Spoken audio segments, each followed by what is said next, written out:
Quisiera invitarles a abrir sus Biblias en Santiago, una vez más, Santiago capítulo 2. Vamos a leer desde la altura del verso 14. Santiago capítulo 2, verso 14.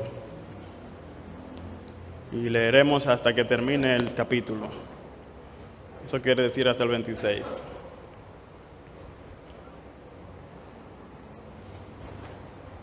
Dice allí la palabra del Señor. ¿De qué sirve, hermanos míos, si alguno dice que tiene fe pero no tiene obras? ¿Acaso puede esa fe salvarlo? Si un hermano o hermana no tienen ropa y carecen del sustento diario, y uno de vosotros les dice, id en paz, calentaos y saciaos, pero no les dais lo necesario para su cuerpo, ¿de qué sirve? Así también la fe por sí misma, si no tiene obras, está muerta. Pero alguno dirá, tú tienes fe, yo tengo obras. Muéstrame tu fe sin tus obras, y yo te mostraré mi fe por mis obras. ¿Tú crees que Dios es uno? Bien haces. También los demonios creen y tiemblan. Pero, ¿estás dispuesto a admitir, oh hombre vano, que la fe sin obras es muerta o es estéril? ¿No fue justificado por las obras Abraham nuestro padre cuando ofreció a Isaac su hijo sobre el altar? Ya ves que la fe actuaba juntamente con sus obras, y como resultado de las obras la fe fue perfeccionada. Y se cumplió la escritura que dice, y Abraham creyó a Dios y le fue contado por justicia y fue llamado amigo de Dios. Vosotros veis que el hombre es justificado por las obras y no solo por la fe. De la misma manera, ¿no fue la ramera Rahab también justificada por las obras cuando recibió a los mensajeros y los envió por otro camino?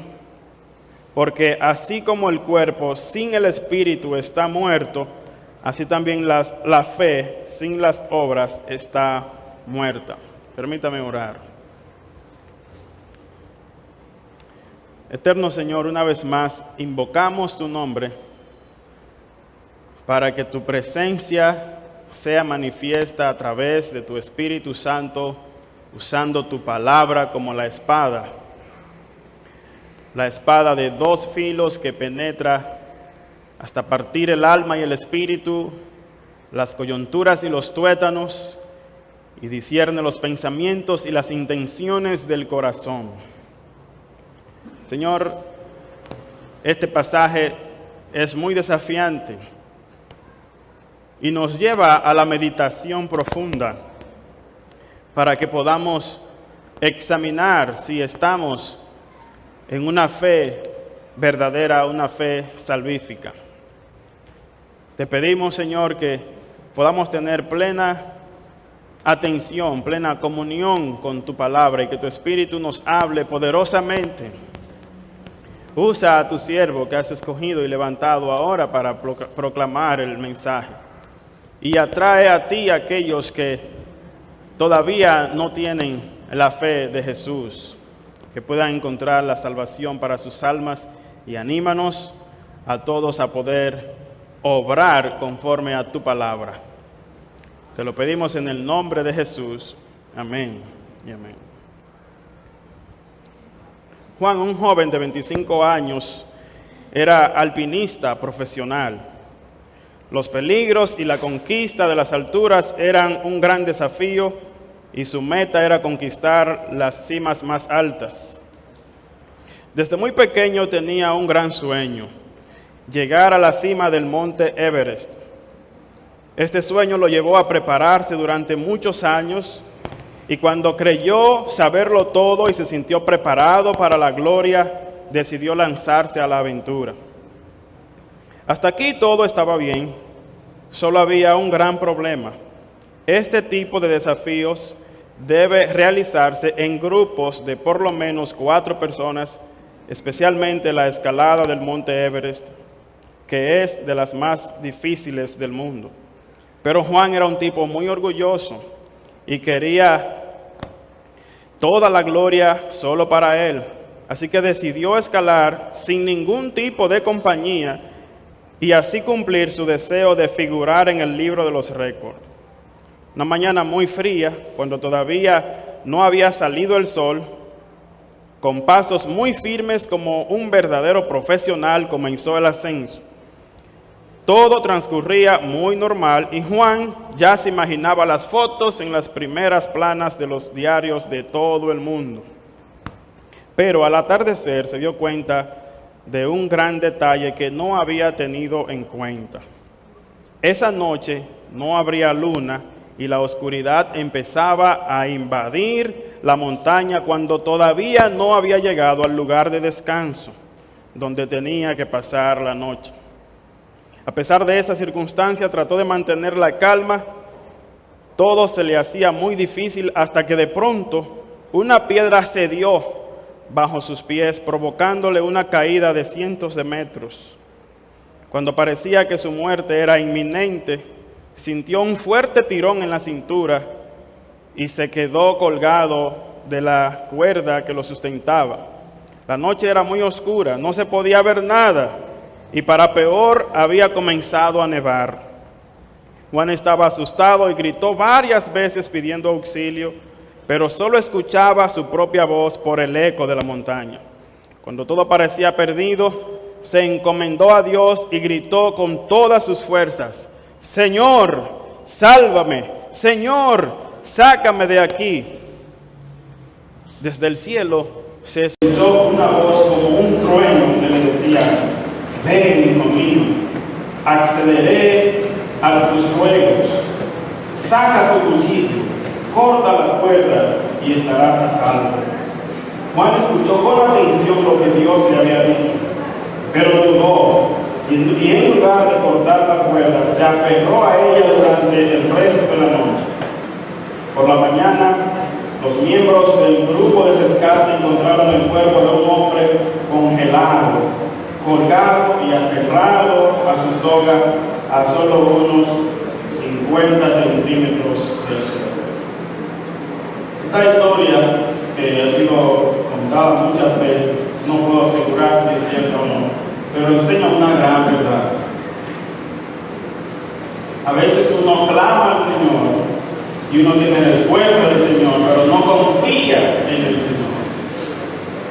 Porque cuando no podemos ver y cuando no podemos poner los pies sobre la tierra y hacer como Dios dice, se nos dificulta entonces obedecer. Esto es justamente lo que vamos a ver en el día de hoy. Vamos a ver las obras que evidencian la fe. Así como este muchacho, con solo haber cortado las sogas, que aunque pareciera descabellada la idea, él solamente estaba a esa altura del suelo, pero como estaba oscuro no veía. Así también nosotros, cuando decimos somos creyentes, nos aferramos a la palabra del Señor, cuando Dios dice algo, tenemos que hacerlo aún no nos parezca lógica la idea. Y Santiago, que ya ha estado hablando acerca de la evidencia de una fe verdadera por medio de las obras, lo cual quiere decir que cuando uno obra, uno está poniendo en evidencia la fe que tiene. Santiago ya ha dicho que una persona que dice que tiene fe, pero que ve a su hermano tener necesidad y no abre contra eso, con él su corazón y le provee lo necesario, este hermano en realidad no tiene una fe verdadera. Es una fe sin fundamento, es una fe muerta. Hoy vamos a ver los versículos desde el 20 hasta el 26 para ver dos ejemplos de una fe manifiesta por las obras.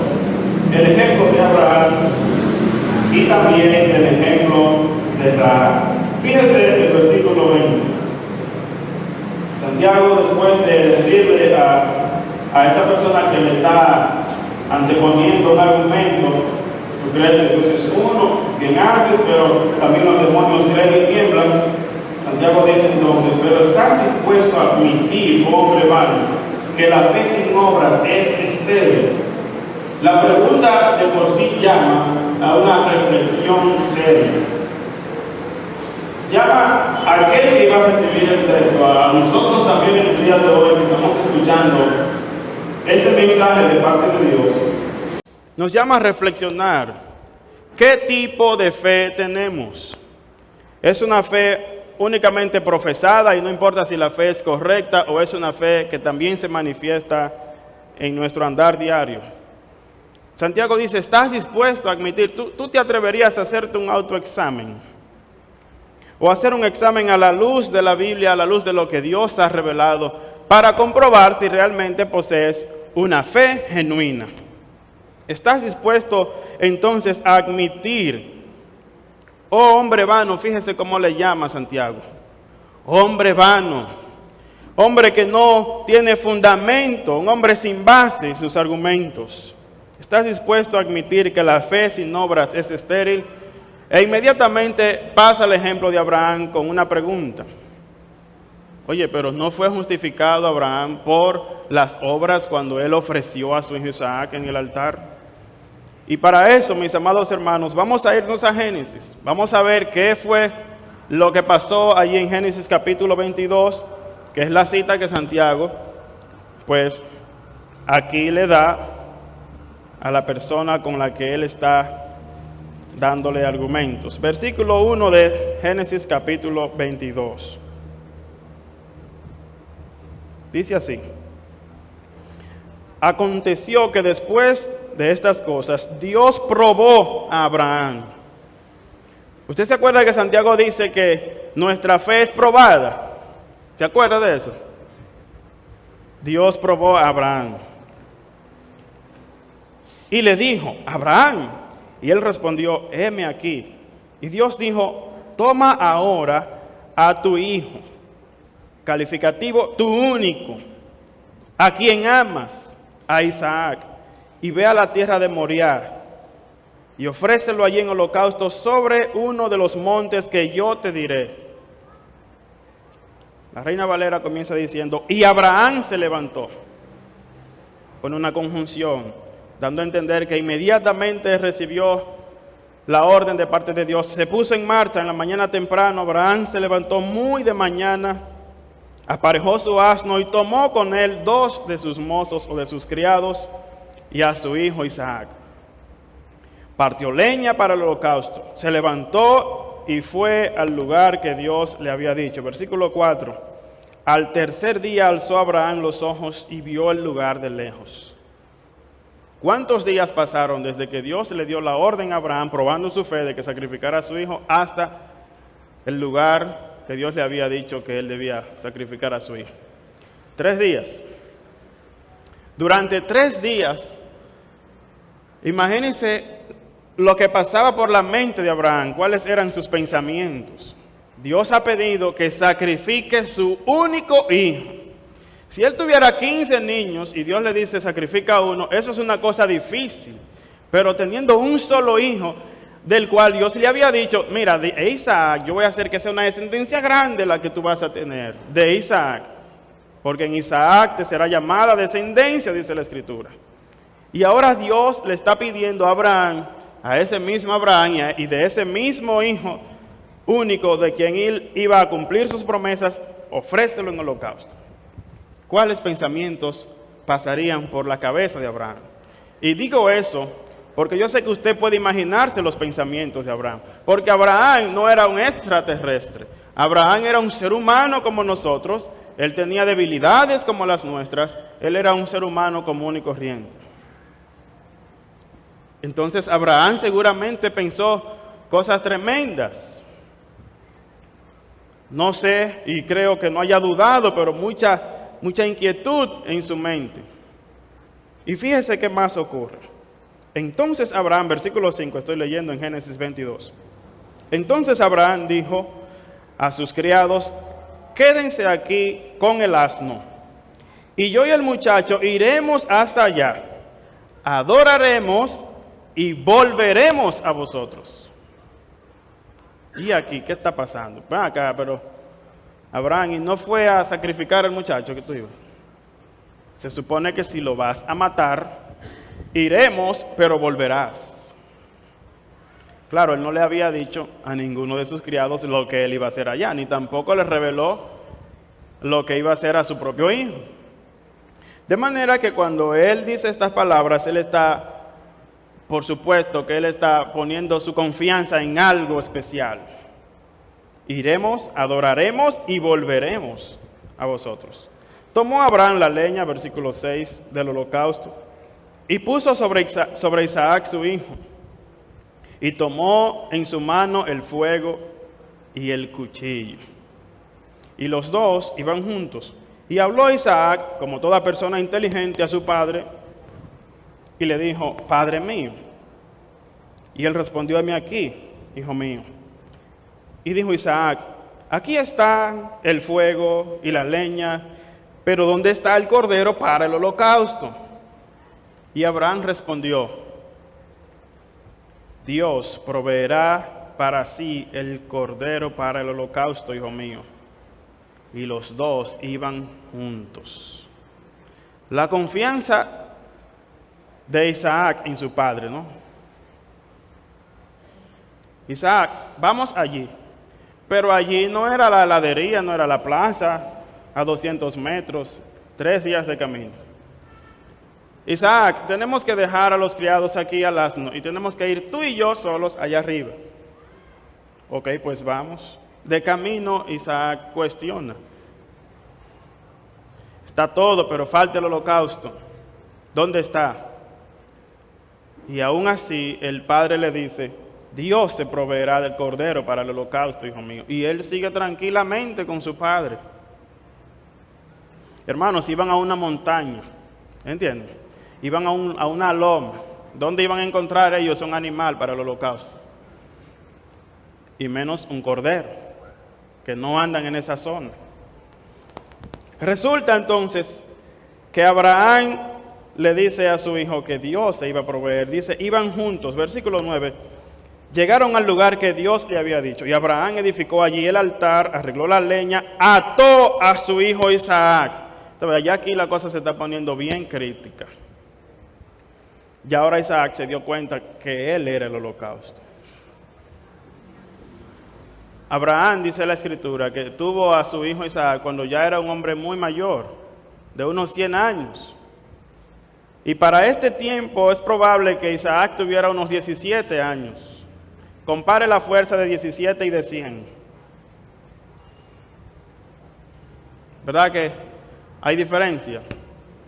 ¿Verdad que con un empujón habría bastado para que Abraham no siguiera su plan con Isaac?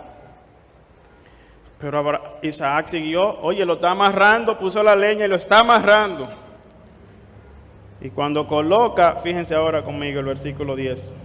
Entonces Abraham extendió su mano y tomó el cuchillo. Yo no sé si usted está haciendo la película, pero yo estoy haciendo la película. El muchacho está amarrado, hermano, no puede coger para ningún lado ya. Ya no puede correr. Si él no lo hizo antes, ya no tiene la oportunidad. Ya está amarrado, no hay escapatoria. Su única verdad por llegar, su única realidad es la muerte inminente. El papá tomó el cuchillo. Yo imagino que la mano le tuvo que haber temblado, ¿verdad? Porque era un hombre, no era un extraterrestre, era su propio hijo. Si a mí me dicen eso de mi hija, tal vez no me levantaría ni siquiera en la mañana temprano. Pero este hombre llegó a lo último, ya tenía el cuchillo en la mano, imagínense. Agarra el hijo, me supongo que tal vez le tapó los ojos a su hijo, para que no viera. Y cuando ya ha de bajar el cuchillo, versículo 11, el ángel del Señor lo llamó del cielo, porque si no aparece Dios, Isaac habría muerto. Si Dios no interviene, Abraham fue allí a matar a Isaac. Pero Dios, qué maravilla, la gracia de Dios y su misericordia. Dios salvó la vida de Isaac. Y le dijo, Abraham, Abraham. Y él respondió, heme aquí. Y el ángel dijo, no extiendas tu mano contra el muchacho. No le hagas nada porque ahora sé que temes a Dios. Esto es un antropomorfismo, es una expresión humana atribuida a Dios. De que ahora sé, como si Dios no supiera de antemano. Dios sabía, pero es una expresión para que entendamos. Una expresión en términos humanos. Ahora sé que temes a Dios, ya que no me has rehusado tu hijo, tu único. Entonces Abraham alzó los ojos y miró, y aquí vio un carnero detrás de él trabado por los cuernos en un matorral. Y Abraham fue y tomó el carnero y lo ofreció en holocausto en lugar de su hijo. Qué bueno que apareció. Que apareció Dios en la escena. Y Dios salvó a Isaac de la muerte. Pero fíjese un detalle interesantísimo aquí. Vaya conmigo a Hebreos capítulo 11. Es solo unas páginas antes de Santiago. Vea conmigo el verso 17 en lo adelante, hasta el 19. Hebreos 11, 17. Por la fe Abraham, ¿cómo dice? Por la fe Abraham, cuando fue probado, ofreció a Isaac, y el que había recibido las promesas ofrecía a su hijo único. Fue a él a quien se le dijo, en Isaac te será llamada descendencia. Él consideró, miren dónde estaba la fe de Abraham puesta. Aquí es que el autor de Hebreos nos dice dónde estaba la mente de Abraham. No estaba en lo que muchos de nosotros la pusimos o la habríamos puesto si fuera nuestro caso. Abraham, mire dónde consideraba. Su pensamiento era que Dios era poderoso para levantar aún de entre los muertos, de donde también en sentido figurado lo volvió a recibir. ¿Saben qué pasó? Abraham mató a su hijo en su corazón. Abraham ya lo había matado en su corazón. Por eso, cuando Abraham levanta el cuchillo, no lo iba a bajar si Dios no interviene. Perdón, no lo iba a detener si Dios no interviene. Él lo iba a bajar. ¿Por qué? Porque por la fe, él sabía que Dios le hizo promesas sobre ese muchacho. Y Dios es tan poderoso que Él puede devolvérmelo, resucitármelo a la vida después que yo lo mate a ese muchacho. ¿Usted se imagina qué grado de fe tan grande? Si Él dijo que hay que matarlo, hay que matarlo. Temprano en la mañana se fue. Abraham, ¿pero qué es lo que vas a hacer? No te preocupes, Dios puede levantarlo de entre los muertos.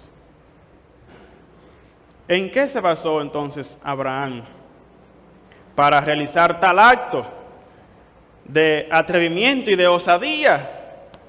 En la fe, en las promesas de Dios. Él descansaba en las promesas de Dios, descansaba en el poder de Dios, descansaba en la fidelidad de Dios. Amados hermanos, una fe verdadera es una fe que descansa en las promesas de Dios, descansa en la fidelidad de Dios. No es una fe hueca, no es vacía, no es una fe en el aire. Es una fe que tiene un objeto específico, es la persona maravillosa de nuestro gran Dios y Salvador Jesucristo. La fe que salva es una fe que tiene un sustento firme en la roca que es Cristo. Entonces este hombre dice, aunque yo lo mate, mira, que yo no me imagino cómo será ver a ese muchacho resucitar otra vez, porque ya en su mente él lo tenía muerto, pero la esperanza era verlo, cómo Dios lo iba a resucitar. Yo me hice la película, la alegría después de... Pero tuvo más alegría cuando Dios detuvo su mano, aunque seguro tembloroso tiró el cuchillo y agarró a ese animalito. A ese sí que él tenía nervio ya después de ahí y lo mata.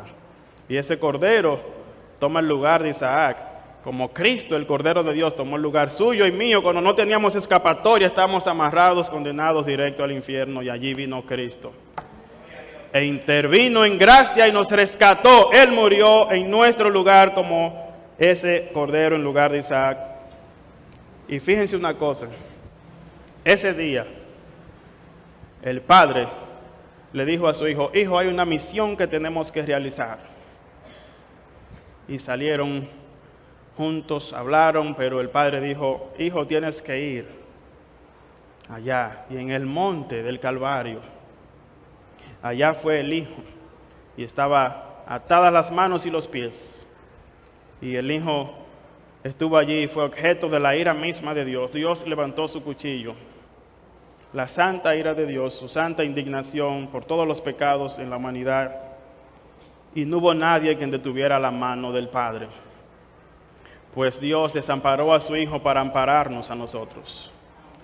La fe que salva es una fe que entiende eso. Es una fe que entiende que Cristo murió en nuestro lugar y que actúa en consecuencia. ¿Qué fue entonces lo que ocurrió con la vida de Abraham, que Santiago aquí lo saca a relucir para debatir que la fe de Abraham o que la justicia de Abraham dependió de sus obras. Dice, no fue justificado, estoy en Santiago 2:21. No fue justificado por las obras Abraham, nuestro padre, cuando ofreció a Isaac su hijo sobre el altar. Esto fue una obra, pero su obra estaba descansada ¿en qué? En la fe, en Dios, en sus promesas. ¿Cómo sabemos eso? Porque fíjense el versículo 22. Dicho sea de paso, fíjense el texto aquí que dice, 22. Ya ves que la fe actuaba juntamente con las obras. Es decir, ya puedes darte cuenta. Versículo 20. ¿Estás dispuesto a admitir que la fe sin obras es muerta? Mira el caso de Abraham. Ahora, ya ves, ya te das cuenta que la fe actuaba juntamente con sus obras. Y como resultado de las obras, la fe fue perfeccionada. ¿Cómo? Si la fe fue perfeccionada. Y se puede perfeccionar la fe. Es un concepto muy similar al que primera carta de Juan, capítulo 4, verso 12 nos dice. Primera carta de Juan, verso 4, versículo número 12 dice, a Dios nadie lo ha visto jamás. Si nos amamos unos a otros, Dios permanece en nosotros y su amor se perfecciona en nosotros. ¿Cómo así? Pero entonces el amor de Dios no es perfecto, necesita perfeccionarse. No, la palabra transmite la idea de que su amor se hizo evidente, se hace patente en nosotros, se hace claro, se despliega, se muestra el amor de Dios cuando amamos a nuestro hermano. Fíjese ahora la conexión que tiene Santiago cuando dice, tú no puedes decir que tiene una fe o que tú amas a tu hermano si tú lo ves padecer necesidad y solamente le dices las palabras mágicas, ve en paz, calentados y saciados. La fe se pone en evidencia, se perfecciona, es decir, se evidencia, se muestra la fe. La fe de Abraham fue perfeccionada por las obras. ¿Por qué? Porque se cumplió la escritura que dice, Abraham creyó a Dios y le fue contado por justicia. ¿Dónde dice la Biblia eso? Leímos el acto de Abraham en Génesis 22. Pero 7 capítulos antes, en Génesis 15, versículo 6, cuando Dios llama a Abraham en una visión, Abraham tiene un encuentro con Dios. Dios le dice a Abraham, mira, yo voy a multiplicar tu descendencia, y lo saca afuera y le dice, mira las estrellas, cuéntalas si puedes contarlas, así mismo será tu descendencia, no podrá ser contada. E inmediatamente dice el texto, y creyó Abraham a Dios y le fue contado por justicia. Y Abraham para esta fecha no tenía el hijo todavía.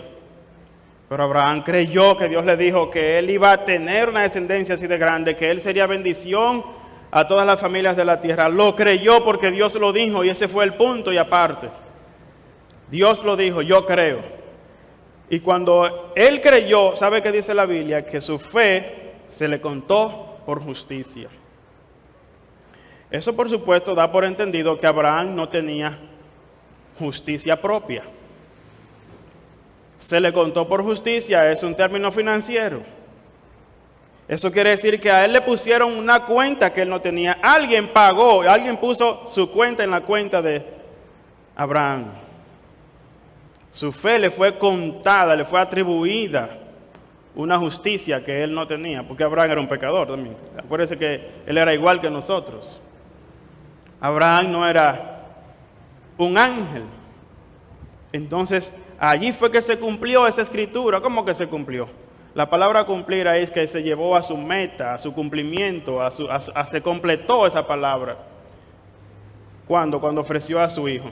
Allí nosotros nos dimos cuenta, pero es verdad que el tipo creía en Dios. Es verdad que era el padre de la fe. Cuando ofreció a su hijo. Es muy fácil leerlo teóricamente en el capítulo 15. Y creyó Abraham a Dios y le fue contada por justicia. ¡Qué chévere! ¡Qué maravilla! Ahora hay que probarla esa fe. Dijo Dios, hay que probarla esa fe. Y la puso en evidencia para nosotros porque Dios no necesitaba ver. ¿Usted sabe una cosa? Dios no necesita ver el fruto de un árbol para saber si el árbol es bueno o es malo. ¿Qué dijo Jesús? Por sus frutos, ¿qué? ¿Lo conoceré? No, eso fue Balaguer que dijo así, por su fruto lo conoceré. Pero Jesús dijo, por su fruto los conoceréis. Es decir, ustedes van a conocer el árbol por su fruto, porque yo no necesito el fruto. Es decir, no necesito ver la evidencia, porque yo sé lo que hay ya. Nosotros sí necesitamos. Por eso es que no hay contradicción entre lo que Santiago y Pablo dicen, porque Pablo habla de una justicia que tiene que ver con Dios, una relación con Dios. Cuando uno cree en el Señor, Él nos declara justos. Al impío es declarado justo delante de Dios. No lo hace justo, pero sí lo declara justo. Ahora, esto de lo que Santiago habla de una justificación delante de los hombres, que nosotros podemos declarar, Abraham era justo. Nosotros podemos ver que realmente la justicia de Dios estaba en la vida de Abraham, por lo que él hizo. Entonces, como consecuencia inmediata, Abraham fue llamado amigo de Dios. ¡Wow! Amigo de Dios. Cuando yo era estudiante de secundaria, no voy a decir el nombre del artista, pero había un artista que me gustaba. Y yo decía, esa es la novia mía. O habían otros peloteros famosos, ese es amigo mío, decía yo. Pero yo podía decir lo que quisiera, esa gente no me conocía ninguna a mí. Una cosa diferente era que el pelotero dijera, ese es amigo mío, ese yo lo conozco. ¿Verdad? Que cambia la cosa. Yo puedo decir que soy pana full del presidente, pero el presidente no me conoce a mí. Ahora, si el presidente entra por esa puerta y me saluda, ¿verdad? Y ahí todo el mundo, pues verdad que el hombre conoce al presidente. ¿Qué dice aquí la Escritura? Que Abraham fue llamado amigo de Dios. ¿Dónde lo dice eso? Segunda Crónicas, capítulo 20. Segundo libro de Crónicas. Segundo libro de Crónicas. Capítulo 20 y verso 5. Allí está Josafat. Le han dicho que ahí viene un ejército para pelear en contra de él. El ejército es mayor y más fuerte. Josafat, un rey piadoso. Dice el versículo 5 de segundo libro de Crónicas 20. Entonces Josafat se puso en pie en la asamblea de Judá y en Jerusalén, en la casa del Señor. Mira dónde fue. Delante del atrio nuevo. Y dijo, oh Señor, Dios de nuestros padres, ¿no eres tú Dios en los cielos? ¿Y no gobiernas tú sobre todos los reinos de la tierra? Esto no es cuestionando, esto es una pregunta que afirma. Sí, ciertamente tú eres el que gobierna sobre los reinos de las naciones. Y en tu mano hay poder y fortaleza y no hay quien pueda resistirte. ¿No fuiste tú, oh Dios nuestro, el que echaste a los habitantes de esta tierra delante de tu pueblo Israel y la diste para siempre a la descendencia de tu amigo Abraham? Pero eso es Josafat que lo dice. Seguro Josafat, para estar frío con el pueblo, dijo que Abraham era hijo. Isaías capítulo 41, versículo 8. Que lo dijera Josafat tiene igual valor porque son palabras inspiradas por el Espíritu Santo. Pero fíjese ahora si eso no le convence. Isaías 41:8 dice, Dios ahora está hablando, pero tú Israel, siervo mío, Jacob, a quien he escogido, descendiente de Abraham, que mi amigo. Abraham era amigo de Dios. La Biblia también habla de Moisés como amigo de Dios, que Dios hablaba con Moisés cara a cara como habla el hombre con su amigo. Entonces Moisés también era amigo de Dios, Abraham amigo de Dios. Fíjese el Nuevo Testamento también. Juan capítulo 15. Evangelio según San Juan capítulo 15, versículo 13.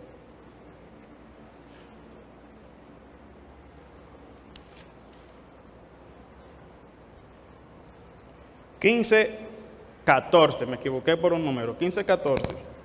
Vosotros sois mis amigos, Jesús está diciendo. Jesús, Dios encarnado. Vosotros sois mis amigos si hacéis lo que yo os mando. 15. Ya no os llamo siervos, porque el siervo no sabe lo que hace su Señor. ¿Se acuerdan cómo llevó Abraham a sus siervos? Ellos no sabían para lo que iban para allá. Yo los he llamado amigos, dice Jesús, porque os he dado a conocer todo lo que he oído de mi Padre.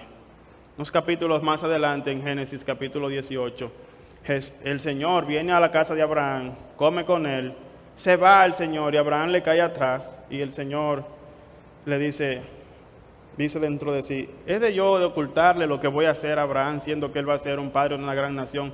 Y Dios le reveló a Abraham lo que él iba a hacer en Sodoma y en Gomorra. No le ocultó información Dios a Abraham. ¿Por qué? Porque era su amigo.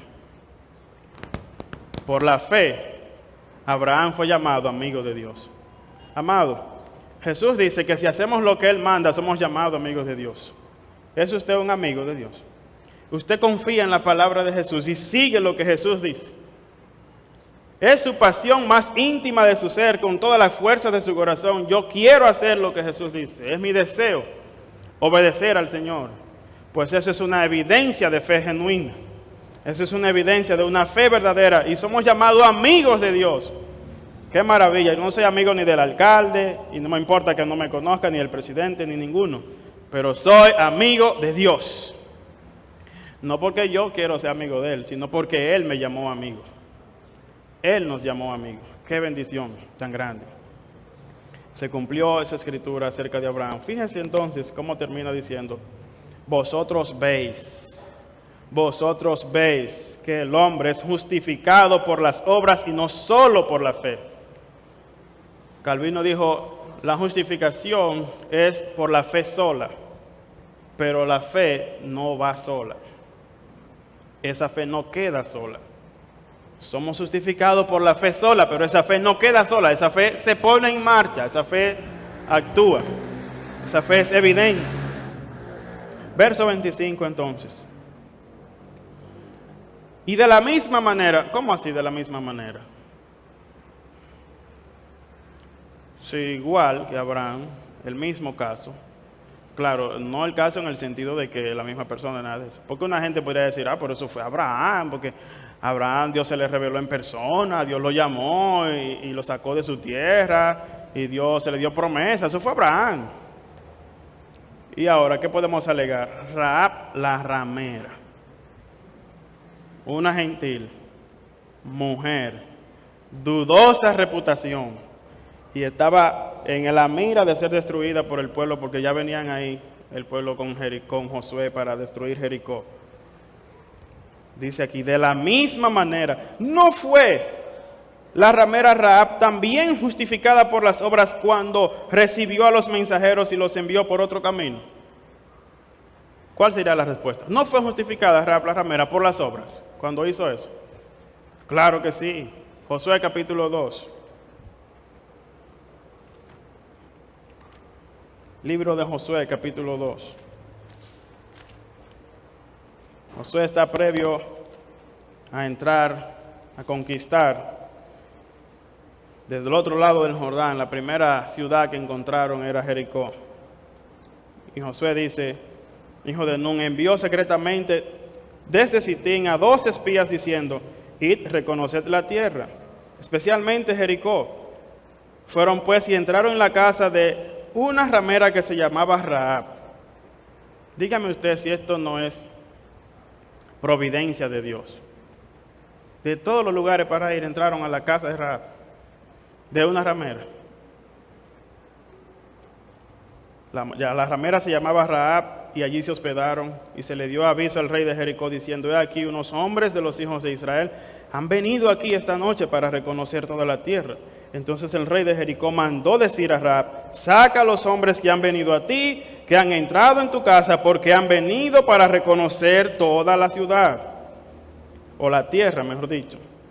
Pero la mujer había tomado a los hombres, a los 2 hombres, y los había escondido, y dijo, sí, los hombres vinieron a mí, pero yo no sabía de dónde eran.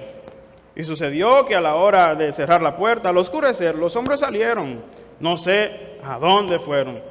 Id deprisa tras ellos, pues los alcanzaréis. Esto se llama tigueraje, diría el dominicano. Los relajó. Ellos vinieron, pero yo no sé quiénes eran. Se fueron. Síganlo, tal vez lo alcanzan.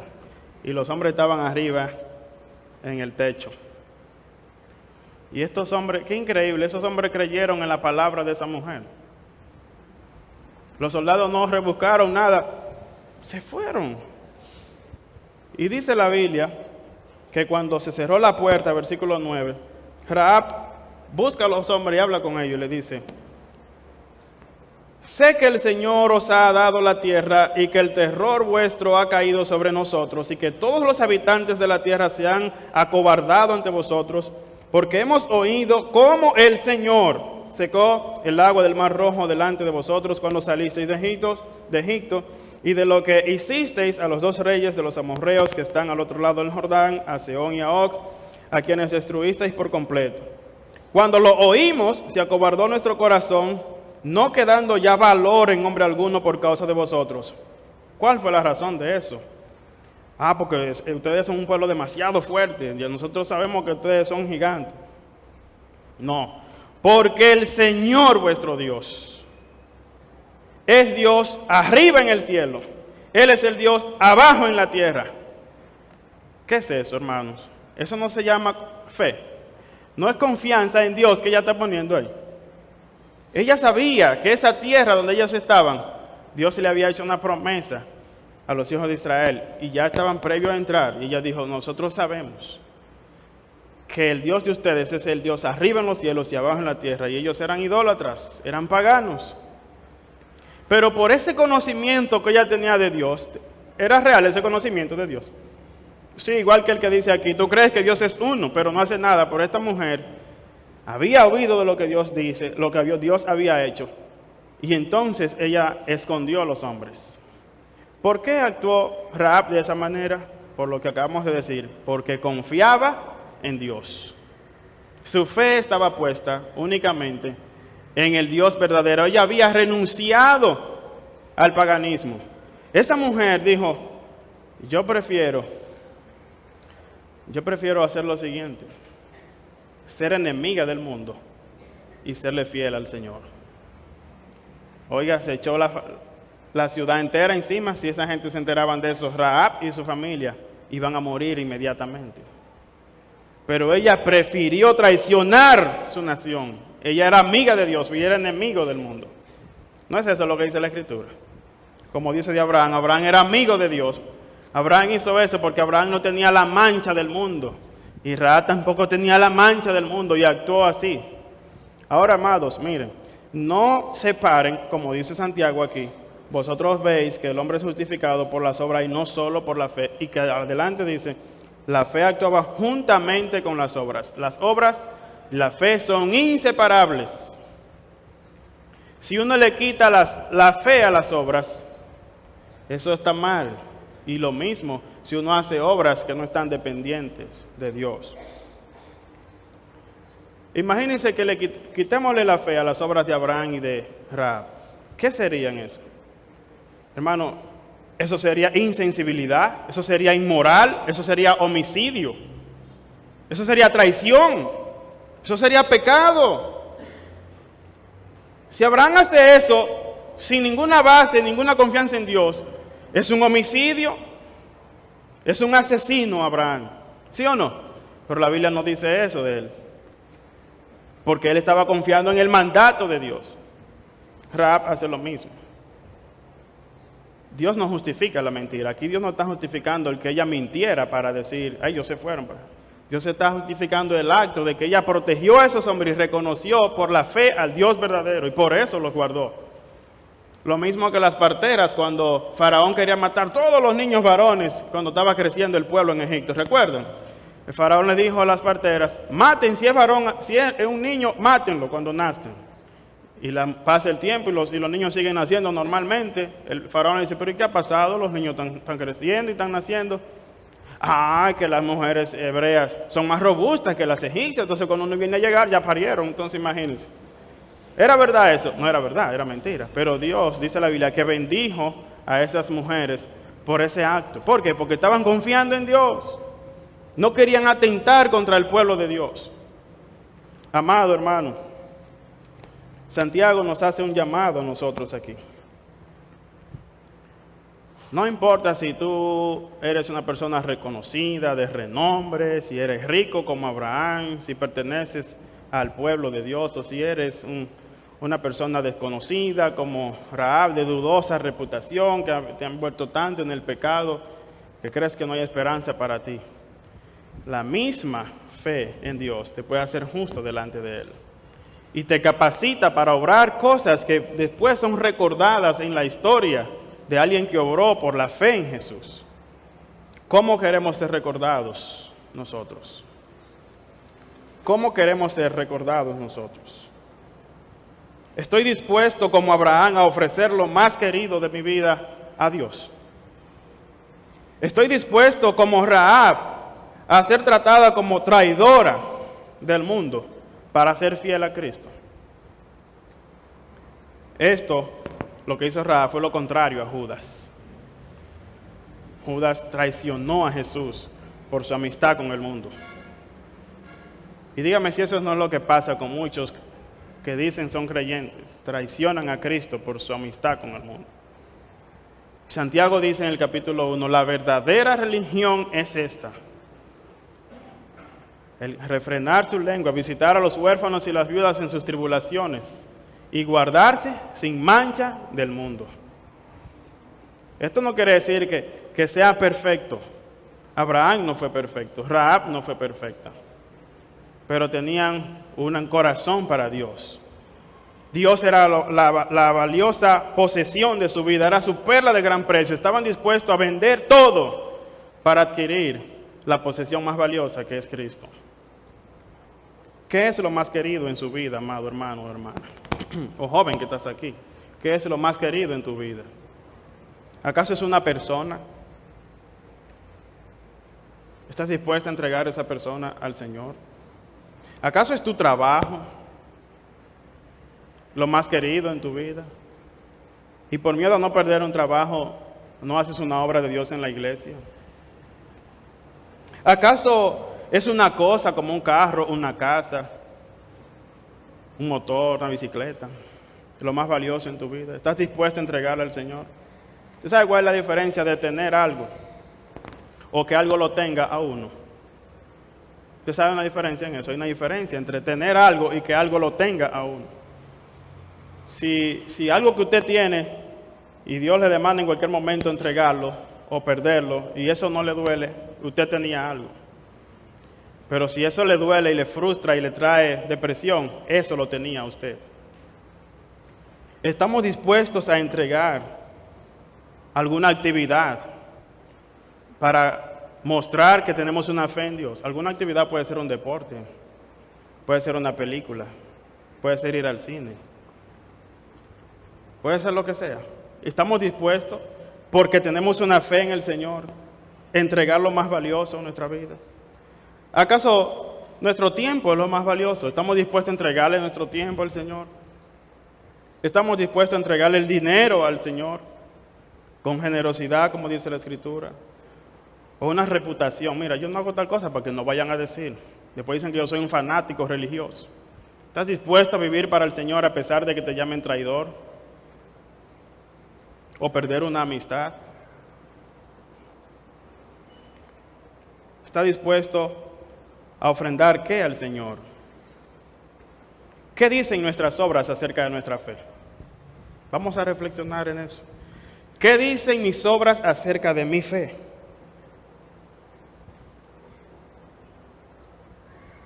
En mi familia, las obras que yo hago manifiestan que tengo una fe basada en lo que dice Dios. En mi matrimonio, se manifiesta que tengo una fe basada en lo que dice la Escritura, de la esposa hacia la esposa o de la esposa al esposo.